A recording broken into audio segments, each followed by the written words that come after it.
G'day gang, Simo and Ed.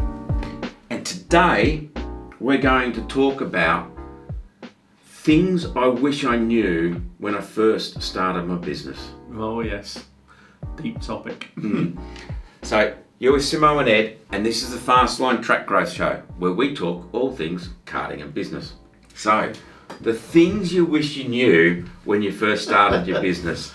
Yeah, we had a little bit of a brain dump really just before we started this. So you've obviously got Fastline. Yep. People think know. I think a lot of people out there watching this probably don't know. I used to have like what I call my proper business before I've come and got a coaching business now. But I grew that from like 0 to just shy of a couple of hundred people eventually. And then if you want to find out why I'm not doing that anymore, beer at Dortmund is where we need to do that. It's a good story. And we just had a little chat about the stuff I wish I'd known sooner. Crikey, there's a lot to learn from this. Yeah, it's sort of like if you can learn from other people's successes and mistakes, you can really propel your business forward quickly, a lot more quicker. I was a shit director for 2 or 3 years. I think I might have even mentioned this I tell a lot of people, and they always like laugh or smile and look at you like you're crazy. But most people think you just start a business, off you go. Most people do this. There's no plan or anything. Just stuff happens. They all think, well, must be what it's like because there's no real book that tells you. And as a result, I'd fallen into that trap where I really was a shit director until somebody got hold of me and taught me other things to have a look at. And I thought, crikey, this makes more sense. Yeah. Absolutely. Yeah. So, what's the first thing? I was very lucky in business, so it was more by luck than design. So I had a really clear vision, but the first thing I'd do is I would sell my vision first to everybody that's connected to my business, and then my mission second. I'd got a really clear vision on where it was all heading. The guy that owned the company, I ran it, he owned it. He'd got a really clear vision. When anybody ever came in, wherever they met us, we told them about it. Whether they wanted it or not. And then every 8 weeks or so, I reminded everybody of it. Right? It was really, really important. I did it for legal reasons in my business, because it's a very regulated area. And then when I look back, I think, crikey, that was such the right thing to do. Yeah. I wish I'd designed it, not just fell on it by luck. I mean, sharing your vision, with your team is so important, and reinforcing it along the way. Yeah.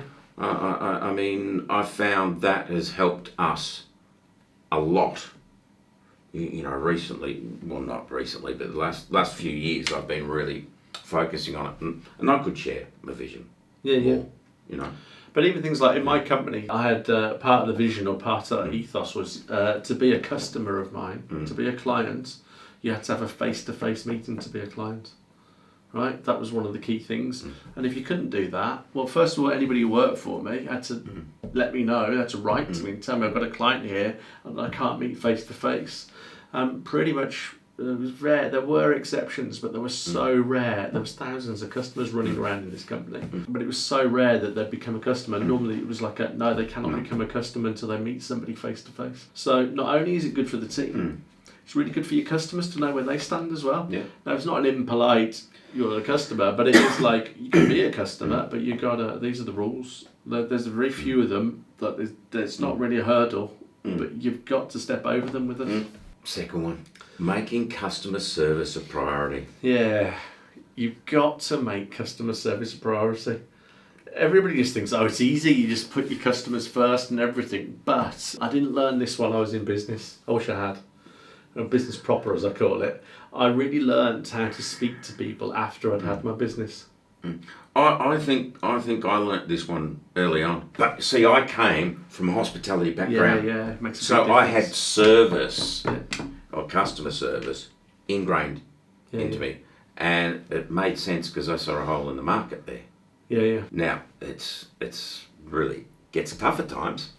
It's very difficult to deliver consistent customer service year after year. That's it. Well, I've got another client, and they do a lot of sales on behalf of other companies. And I was having a chat the other day with, she's one of the directors, lovely lady, very switched on. Her background as well, her family are very entrepreneurial.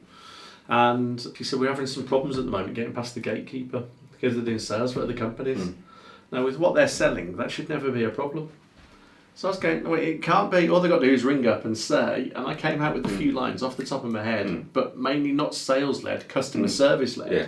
And her reply was, if we could just say that, can you record it? Because that will get rid of our problems. And I was going, well, it won't. It will help them learn how to say something to potentially get past the gatekeeper now.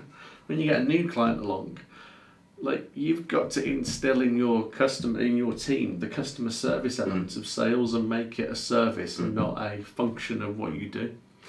And it's also a moving feast. Yeah. You almost have to continuously keep improving it. Yeah. And I mean, you and I sat down a while ago and have come up with some ideas around improving some of our customer service areas. Yeah. The onboarding of new customers, the follow up on existing customers. How we do that. Things. Yeah. I think if you're a go-kart track, it's the difference between somebody staying for a beer and a bite to eat or just getting in their car after a race and going home.